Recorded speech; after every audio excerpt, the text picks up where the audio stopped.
Good morning, Carolyn. Good morning. It's a week since you were a part of installing the solar system here at Live Oak. That's right. And you, as part of the Social Justice Committee here, were involved with the instigation of it as it came along. And I think, didn't you at your church in Northern California have a solar program? We do. We've had a solar system for about 15 years. Wow.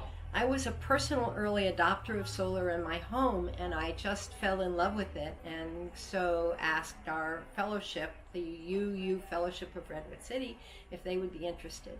And so we mounted a fundraising campaign. We sold off bits of the solar system.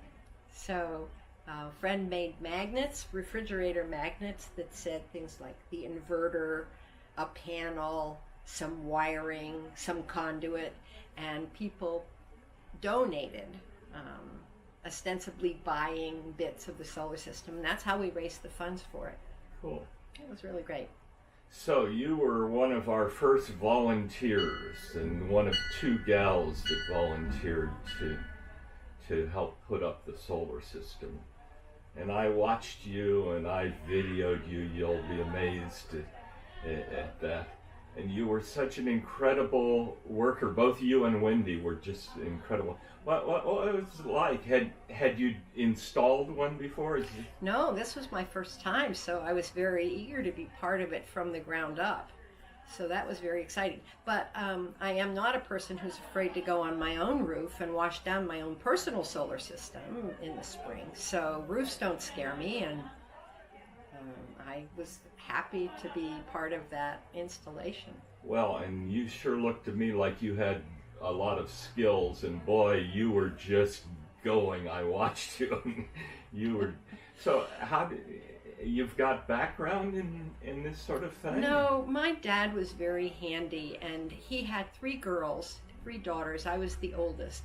So he decided that daughters would be as good as sons to him, and so we were expected to fully participate in all of the house projects. So I can sand a car down to get it ready for painting. I can mow your lawn and take care of your hedgerows. I mean, he really had high expectations for all of us that we would be handy. And so I learned to use tools as well. So what was your experience like of participating up on that roof, and a number of other volunteers, and it was a team project?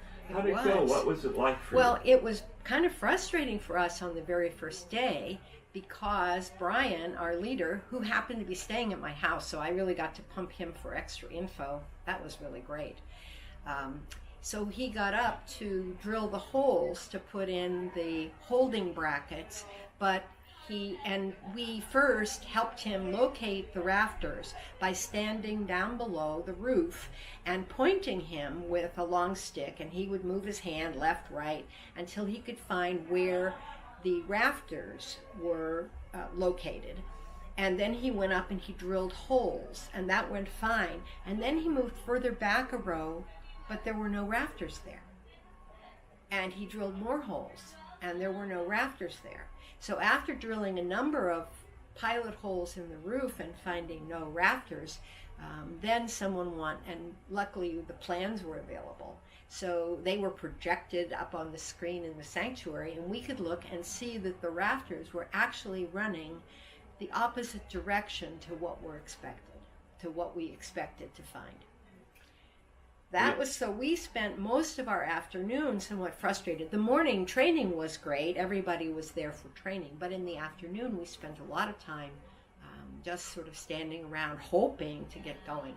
And then there were a team of two young men who were fantastic. They worked as a team, and Eric helped as part of their team. He was the gopher. He would bring them materials, and they got those brackets mostly installed that afternoon. And it was great. And you closed down the night. It was 6 o'clock. That's right. When you were finishing, and it was dark. That's right. And it was raining. Oh, yeah. I left a little early because I was on my bicycle and I couldn't afford to stay into the dark. But yeah, and I think those two guys in that team finished putting up the brackets. They did, and I think that there might have even been Michael may have been up by then, and Eric. Yeah. So I got a kind of a messy job because they had a team that was working like a clock. I mean, it was like a well-oiled mechanism. So I just, one of the things I learned from working with my father is to be the gopher. So I would bring things. I was helping Brian by making sure his tools were not falling off the roof because he was feeling like he needed to get those holes drilled, and I would bring him tools, and then I got the messy job of trying to patch all those extra holes by cutting out bits of aluminum and sliding them under the shingles and then patching with tar. Well, I saw you manipulating tools, and I saw you as a part of the training on how to use the tools. So right. You were very lovely part tools. of the project, and boy, you contributed. You worked hard on it. Thank you so much. It was really a pleasure. I'm glad that I captured it while you were doing it. It was such a pleasure. You know, Kurt and I came down by train, especially to work on this so that I could work on this project. Also, our grandson's birthday was the next morning, so that was great. So we came just for the weekend to be part of it. It was a very exciting team event, and I just wish I could have been here for the whole 3 days. Yeah. Thank you, Carolyn.